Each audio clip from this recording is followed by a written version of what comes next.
अस्सलाम वालेकुम रहमतुल्लाहि व बरकातुहू। आज देखेंगे सबक नंबर 8। ये है, ये ताला है।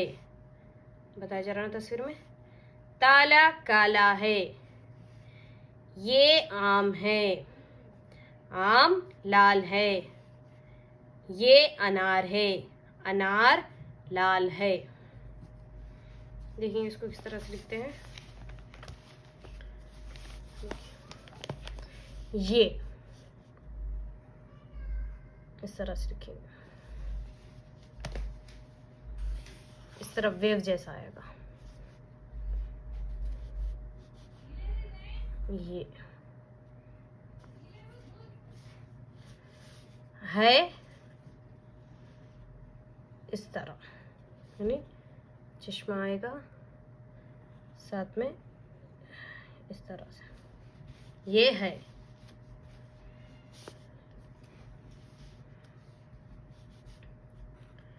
ये ताला, ते अलिफ ता लाम अलिफ ला। ताला किस तरह से लिख रहे हैं, ते को अलीफ से जोड़ दिए, हो गया ता। ते की शक्ल अलिफ ता, फिर लाम को अलिफ से जोड़ दिए गए, ला, ताला। ये ताला है अच्छे से देखिए किस तरह से लिखना है। ये आम, आम गुजर चुका है पहले सबक में।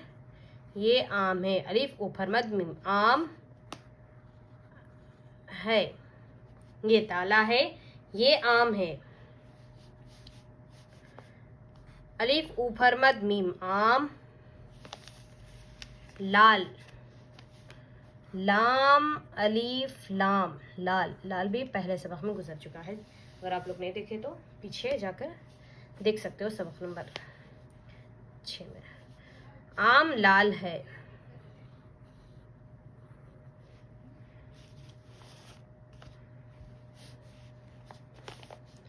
ये अलीफ नून अलीफ रे, अनार है। अनार अलीफ नून अलीफ रे, अनार। लाम अलीफ लाम, लाल है।